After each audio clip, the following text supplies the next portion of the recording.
Dan yakinlah hadiahnya minimal 10 kali lipat lebih baik daripada ujian itu. Minimal, karena nggak ada amal soleh yang dibalas di bawah 10 kali lipat tuh nggak ada. Amal soleh, amal ya bukan niat, amal yang udah kita kerjakan minimal dibalas 10 kali lipat, minimal. Maksimalnya bighairi hisab, tanpa batas. Bighairi hisab, tanpa batas. Ada yang 700 kali lipat kayak sedekah. Tapi tetap aja ayat sedekah di akhirnya ujung-ujungnya apa? Bighairi hisab juga kan? Berarti sedekah itu minimal dibalas 700 kali lipat. Minimal. Kalau kita yakin. Selalu syaratnya kalau kita yakin. Dan saya ngebuktiin itu banget. Saya pernah ngalamin lagi jalan-jalan di sebuah kota yang ada becak kayunya, becak sepeda gitu ya. Jalan terus saya bilang, Pak berapa ongkosnya? 20.000. Udah naik aja 20.000.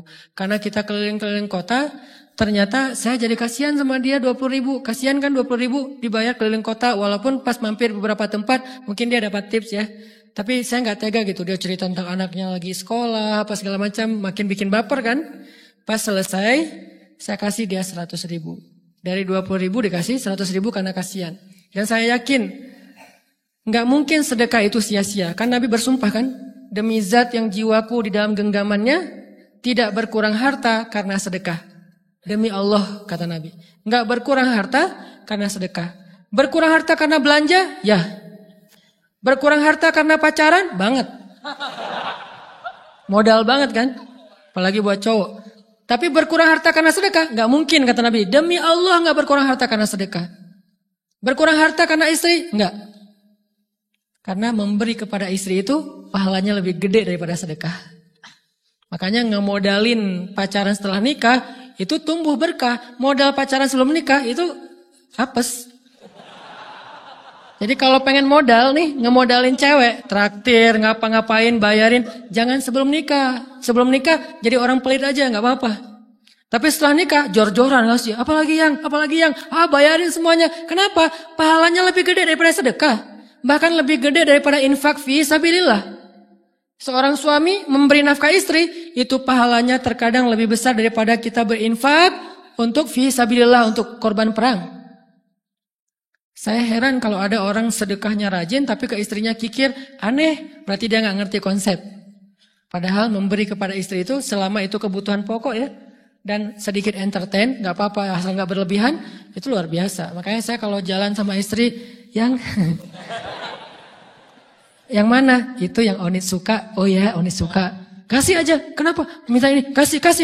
Selama ada kan kenapa nggak dikasih kan ya? Nanti Allah ganti. Makin rajin kita ngebayarin istri kita, ngebelanjain istri kita, makin Allah ngasih yang kita nggak pernah duga-duga. Sampai istri kita cemburu sama kita. Kok kamu duitnya banyak banget sih? Kan gara-gara aku sering ngasih ke kamu. Ya udah sini lain lagi. Mau ditransfer berapa gitu kan ya?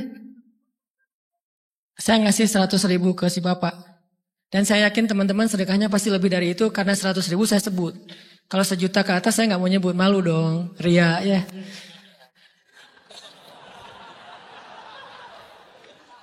Sebenarnya nggak pernah sih. 100.000 deh, karena kan kecil, saya kasih 100.000. Ternyata begitu saya kasih 100.000, dia doa. Nah ini nih pentingnya sedekah ke orang yang membutuhkan tapi nggak minta-minta, dia tulus. Dia langsung doa, ya Allah Pak mudah-mudahan rezekinya lancar, berkah, bertambah dan segala macam, bahagia keluarganya. Doa-doa ini semuanya dikabulkan dalam hitungan hari.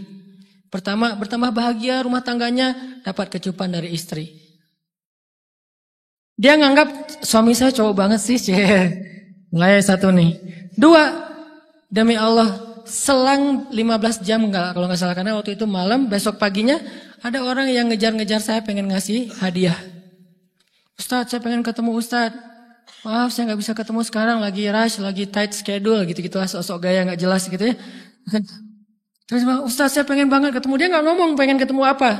Kalau dia bilang mau ngasih duit kan langsung saya prioritaskan kan ya. Berhubung dia nggak ngomong, ya udahlah, saya sosok jual mahal gitu. Tapi yang namanya rezeki kan gimana kita tolak dia datang kan. Saya nolak. Pokoknya sebentar aja 5 menit nggak akan ganggu waktu Ustadz. Ya udah besok pagi ya pas breakfast gitu. Pakai gaya-gaya dikit breakfast. Pas breakfast, oh ya siap Ustaz, jam berapa? Jam 8. Udah janjian jam 8. Mungkin orangnya nih dengar live streaming, Pak jazakumullah khair jaza. Makasih banyak, mudah-mudahan Allah tambahkan rezekinya. Terus beliau besok mau flight ke luar kota jam 8. Akhirnya ngubungin lagi malamnya, Pak Ustaz maaf gak bisa ketemu besok. Karena saya jam 8 itu jadwal terbang. Oh ya udah gak apa-apa, senang dong saya gak jadi ketemu kan. Tahu gitu kan nyesel saya tuh, senang. Besok pagi jam 6, Pak Ustadz, alhamdulillah ternyata penerbangan saya di-delay ke jam 11. Allah delay penerbangannya demi ngasih rezeki buat saya. Kan luar biasa kan? Nah, ini hikmah kepedean saya, kegeeran kepada Allah gitu. Di-delay demi saya.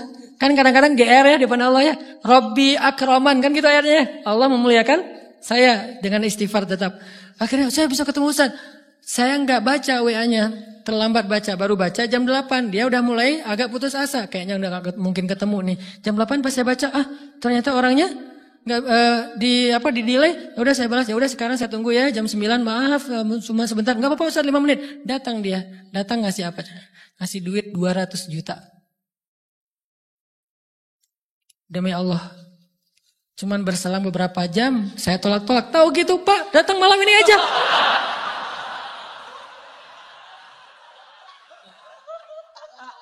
Harusnya malam itu juga saya cari orangnya. Kalau perlu saya nyamperin Bapak. Sherlock, saya kejar. Manusia gitu banget ya. Tapi Masya Allah di situ saya jadi tahu, oh doa orang itu lebih akurat, lebih mantap, lebih diijabah daripada doa saya. Mungkin bukan karena sedekah, tapi karena doa setelah sedekah. Ya Allah dan segala macam dimudahkan sama Allah. Itu luar biasa loh. Saya nggak percaya. Saya pikir main-main. Orang ini iseng kayaknya pengen ketemu doang, pengen selfie. Ternyata pas saya cek, ditransfer, di capture, Ustaz udah ditransfer. Saya, wah jangan-jangan ini jebakan Batman gitu ya. Nyari-nyari sana segala macam. Alhamdulillah ternyata emang niat baiknya pengen, alhamdulillah saya terkesan, saya dapat hidayah lewat Ustaz segala macam. Sekarang saya pengen membalas jasa Ustaz walaupun kecil 200 juta. Untung saya nggak kaget dan kemudian pingsan. Pak 200 juta, stroke kan ya bahaya. Lebih mahal dari 200 juta. Ini keajaiban ya teman-teman. Jadi kita tuh, saya kan sering bilang keajaiban itu terjadi tergantung tingkat iman. Bukan saya udah soleh banget enggak. Saya belajar terus untuk yakin deh sama Allah. Modal kita tuh kan gini sebetulnya kan. Duit kita tuh banyak loh teman-teman. Cuman gak disimpan di bank, gak disimpan di saku, disimpannya di sisi Allah. Bedanya apa sih? Kenapa kita kalau disimpan di bank tenang? Saya lagi punya duit banyak dari 100 juta. Di mana? Di bank. Aman. Kenapa kalau disimpan di saku aman, tenang? Kenapa kalau disimpan di Allah gak tenang? Kenapa kalau disimpan di Allah kita bilang gak punya duit? Ini kan gak fair sama Allah. Gak punya duit nih. Siapa bilang gak punya duit? Kan ada Allah. Tinggal minta sama Allah. Tapi gak ada wujudnya. Tapi kan ada janjinya. Bukankah janji Allah lebih kuat daripada wujud? Bukankah iman harusnya lebih mantap daripada sesuatu yang konkret yang kita lihat? Ada duitnya di sisi Allah. Kenapa gak dikasih? Karena kita belum butuh. Kalau kita yakin duit kita itu ada di Allah, tapi dikasihnya pas kita butuh. Begitu butuh ya Allah, langsung dikasih sama Allah. Itu banget benar-benar terjadi dalam kehidupan kita. Pasti kayak gitu. Tingkat tergantung kita yakin apa enggak. Nih, kalau Allah bilang, "May yuridillahu bihi khairan", Allah kalau pengen ngasih hadiah kepada seorang hamba, Allah kalau pengen ngasih kejutan kepada seorang hamba, yusib. Allah kasih dia ujian sedikit aja. وَلَنَبْلُوَنَّكُمْ بِشَيْءٍ sedikit بِشَيْءٍ مِنَ الْخَوْفِ وَالْجُوعِ وَنَقْصٍ مِنَ الْأَمْوَالِ وَالْأَنْفُسِ وَالثَّمَرَاتِ وَبَشِّرِ الصَّابِرِينَ. Kami uji sedikit aja dengan rasa lapar, dengan rasa takut, dengan sedikit kekurangan ini dan itu, sedikit. Tapi wabasyiris sabirin, sampaikan kejutan kepada orang yang bersabar. Sampaikan kejutan kepada orang bersabar. Jadi bisa dibilang kejutan-kejutan hidup kita itu munculnya dengan iman dan sabar. Dengan iman dan sabar. Iman artinya yakin, husnuzon sama Allah. Ana inda dhanni abdi bi. Aku tergantung prasangka hambaku kepadaku. Sabar, wasta'inu bis sabri was shalah.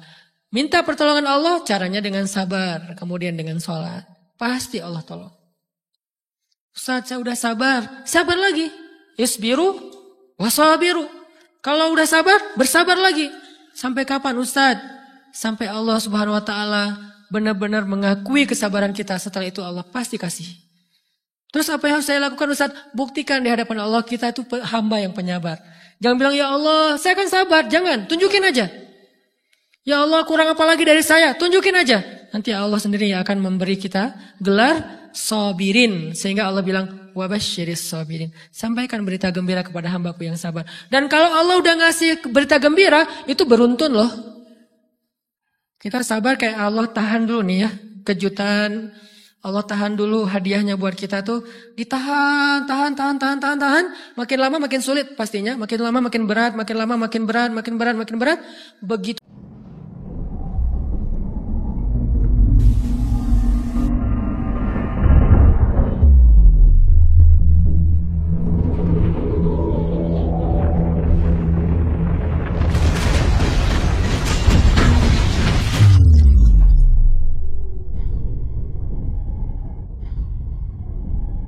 Dibuka kerannya itu nggak ada selesai-selesainya sampai kita kebingungan loh kok datang terus-terusan kayak gitu cara Allah memperlakukan hambanya. Nabi Ayub sakit pertama sakit fisik, sakit kedua sakit hati. Dua penyakit Nabi Ayub. Fisik pertama beliau lumpuh, beliau sakit hatinya apa? Ditinggalkan oleh orang-orang terdekatnya, anaknya meninggal, sedih kan? Kemudian pembantu-pembantunya pada resign. Makin kecewa. Dasar kalian. Kemudian teman-temannya pada menjauh. Grupnya nge-live dia. Bukan dia live grup. Grupnya yang nge-live dia.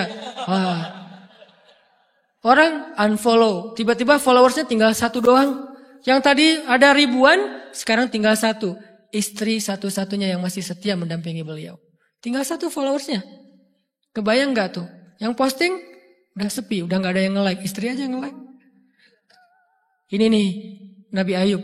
Ditambah lagi datang keluarganya ke rumah Nabi Ayub. Gak mau ketemu dalam jarak dekat. Dari luar ngomongnya, Ayub kami gini. Kemarin kamu harta kamu tuh kan kamu ada masalah minjam duit karena istri kamu nih. Gimana nih bayarnya?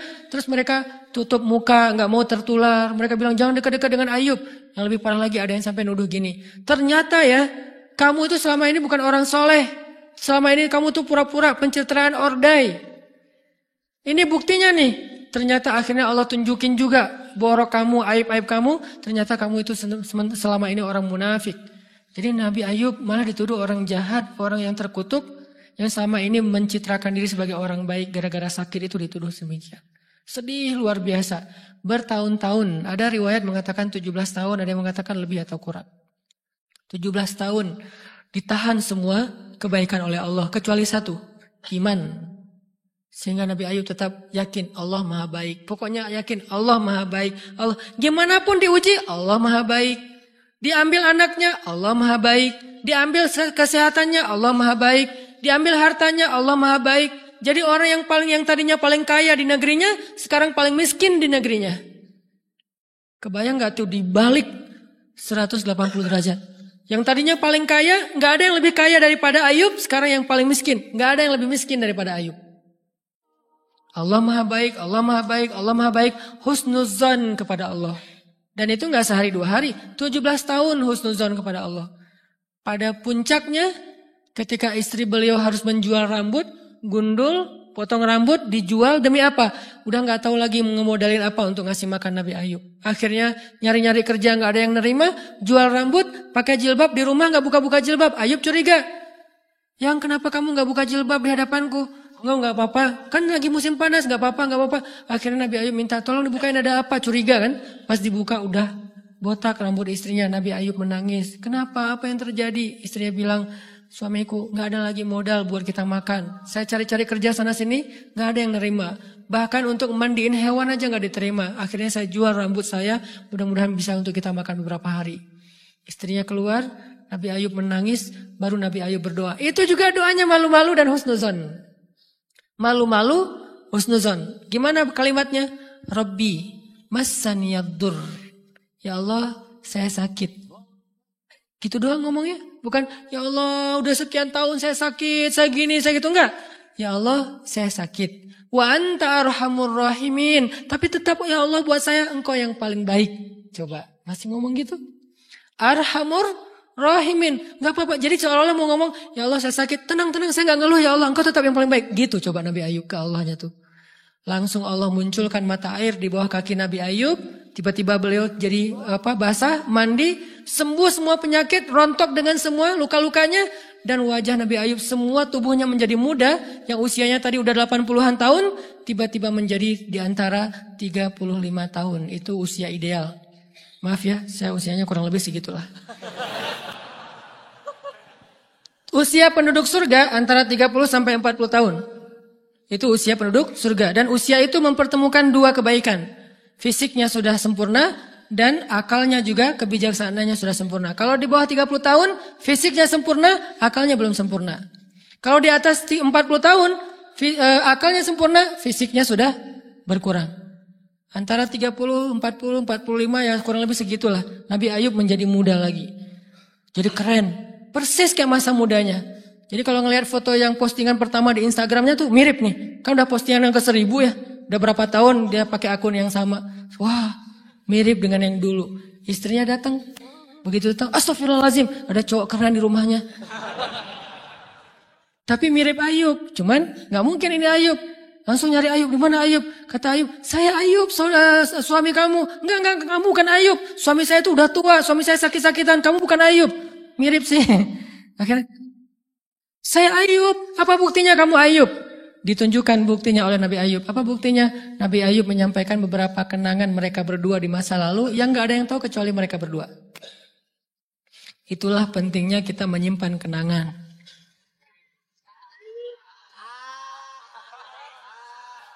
Kalau ada masalah gitu kan, nauzubillah harus operasi wajahnya. Kamu bukan suami saya. Ada buktinya apa? Ada satu hal yang cuma kita berdua yang tahu. Kalau perlu jangan satu hal, banyak hal ya. Cuman kita doang yang tahu. Orang lain nggak tahu. Pas disebut itu benar, tidak ada yang tahu masalah itu kecuali kita berdua. Akhirnya dipeluk Nabi Ayub ngajak istrinya untuk mandi di mata air yang sama. Istrinya mandi langsung muda lagi. Setelah itu Allah SWT beri mereka harta yang sangat banyak. Lihat kalau Allah udah buka, pertama fisiknya disempurnakan lagi, kemudian Allah turunkan air hujan, diturunkan hujan bukan air. Hujannya dinar dan dirham. Di belakang rumah Nabi Ayub itu ada tempat penampungan gandum gitu kan. Ada 2 tempat penampungan. Turun hujan pertama, dinar. Sampai penuh penampungan gandum dengan dinar, koin-koin dinar. Yang 1 dinar mungkin harganya sampai 3 juta. Turun banyak. Kemudian turun lagi dirham. Penuh. Turun lagi di atas atap-atap beliau. Sampai rumah Nabi Ayub dipenuhi dengan dinar dan dirham. Ini apa? Nabi Ayub kaget. Setelah itu istrinya hamil. Setiap tahun ngelahirin 13 anak Nabi Ayub yang sudah Allah wafatkan. Lahir setahun satu. Wajahnya, karakternya, namanya semua persis seperti yang sudah Allah ambil. Seolah-olah mereka belum meninggal tapi mereka hanya pergi dan kembali lagi. Dibalikin semuanya. Dan Nabi Ayub lebih kaya berpuluh-puluh kali lipat daripada sebelum beliau sakit. Buah dari kesabaran. Artinya Allah kalau mau ngasih kebaikan yang berlipat ganda, yang luar biasa, yusib, Allah kasih dia ujian sedikit. Itu hadis Bukhari. May yuridillahu bihi khairan yusib min. Allah akan menguji dia. Dan yang terakhir yang kita coba bangun juga, ini saya yang lebih ke perasaan ya. Kalau amaliyahnya mungkin ustaz-ustaz lain mengajarkan amal riyadhah buat sabar segala macam. Ini lebih ke perasaan. Satu, kita yakin emang kita layak dikasih hukuman kayak gini, emang kita banyak dosa. Jangan terlalu besar kepala, saya nggak layak dihukum, saya nggak layak diperlakukan kayak gini. Kalau manusia ke kita wajar, kita ngomong kayak gitu. Saya nggak layak diperlakukan kayak gini sama dia, oke. Tapi oleh Allah layak banget karena emang kita banyak dosa. Makanya kalau kita nggak kuat lama-lama digituin, banyak istighfar. Yang kedua, husnuzon, lebih keperasaan nih. Oh Allah pengen ngasih saya kejutan. Sabar. Sampai kapan? Sampai Allah benar-benar melihat kesabaran kita. Yang ketiga, nah ini juga lebih keperasaan. Allah itu kalau kangen kepada kita, ngasih kita ujian. Terutama kita yang kalau nggak dikasih ujian, jarang romantis sama Allah. Kalau udah dikasih ujian, Allah Akbarnya tuh bergetar gitu. Allahu Akbar. Kenapa banyak ujian? Tapi kalau lagi normal, sholat mah sebelah kaki, santai aja. Kalau perlu bersandar gitu ya. Sholatnya nggak wudhu, tayamum cepet-cepetan, biar gampang gitu. Kan tayamum juga boleh Ustaz, kayak gitu-gitu lah. Kenapa? Kalau lagi normal. Doa, Rabbana atina fid dunya hasanah. Kalau misalnya baca dalam sholat, qul huwallahu ahad, itu juga dibagi 3 rakaat. Tapi kalau lagi diuji, Alif Lam Mim, Toha, Yasin, semua dibaca pembukaan surat. Khatam 30 juz teh. Kenapa? Lagi diuji. Sholat panjang, doa ya Allah, habis-habisan. Baru takbir udah nangis, Al-Fatihah aja nangis. Terus kalau ini baca Al-Quran, Bismillahirrahmanirrahim, khusyuk gitu. Tahajud, belum malam dia udah tahajud gitu. Tahajud, kirain udah saking semangatnya. Maksudnya apa? Belum malam dia udah tahajud. Dari sore udah kangen malam. Kapan ya malam, kapan ya tengah malam, kapan ya saya pengen tahajud, kangen dengan tahajud. Kan ada orang kayak gitu, saya kenal beberapa orang yang katanya hanya menunggu malam aja setiap hari. Setiap pagi, kapan ya malam. Pas malam bahagia tahajud, pagi lagi, kapan ya malam. Artinya belum malam udah tahajud, saking kangennya dengan tahajud. Rindu banget sama Allah, romantis banget dengan Allah. Khatam Al-Quran berkali-kali dalam seminggu. Begitu dia dikasih jalan keluar, menjauh sampai lupa sama Allah. Sehingga kalau Allah kangen sama dia, Allah kasih dia ujian dikit. Ta'ala ya abdi, kesini wahai hambaku, kesini. Biar kita berdua-duaan lagi nih. Kalau gak mau digituin, tetaplah dekat kepada Allah walaupun kehidupan kita dalam keadaan mudah. Tetaplah romantis sama Allah, tetaplah gampang tersentuh oleh ayat-ayat Allah, walaupun hidup kita dalam keadaan normal.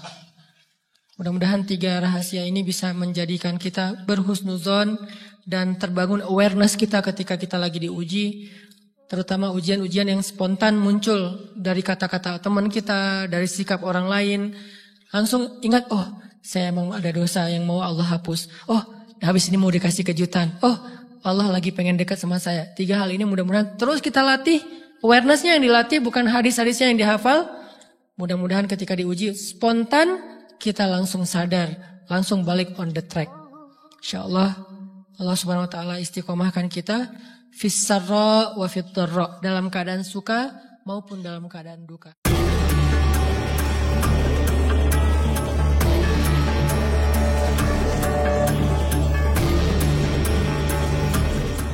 Ustaz Hanan At-Taqi membagikan kisah inspiratif tentang keyakinan akan balasan dari Allah yang tak pernah sia-sia.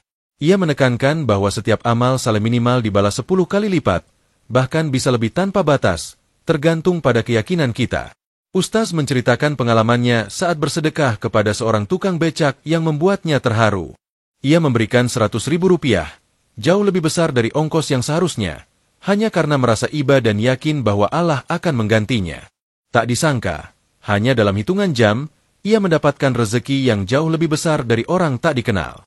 Ini membuktikan bahwa balasan Allah datang dengan cara yang tak terduga, seringkali melalui doa tulus dari orang yang menerima sedekah. Dalam ceramahnya, Ustaz Hanan juga menyoroti pentingnya memberi nafkah kepada keluarga, terutama istri. Ia mengatakan bahwa pahala memberi kepada istri bahkan bisa lebih besar daripada sedekah di jalan Allah, selama itu untuk kebutuhan yang baik. Ia bercerita bagaimana ia selalu bermurah hati kepada istrinya karena percaya bahwa Allah akan melipat gandakan rezekinya. Semakin rajin memberi, semakin deras pula rezeki yang mengalir, hingga membuat sang istri heran dengan berkah yang tak putus-putus. Prinsip ini menunjukkan bahwa rezeki bukan hanya tentang uang, tapi juga kebahagiaan, keberkahan, dan ketenangan hati. Ustaz Hanan menutup ceramahnya dengan kisah Nabi Ayub yang menjadi contoh luar biasa tentang kesabaran dan husnuzan kepada Allah. Meski diuji dengan kehilangan harta, kesehatan, dan keluarga selama bertahun-tahun, Nabi Ayub tetap yakin bahwa Allah Maha Baik. Puncaknya, saat beliau akhirnya berdoa dengan penuh kerendahan hati, Allah langsung mengabulkan doanya, menyembuhkannya, dan mengembalikan segala nikmatnya. Kisah ini mengajarkan bahwa ujian hidup hanyalah jembatan menuju kejutan indah dari Allah, asalkan kita bersabar dan tetap berprasangka baik kepadanya.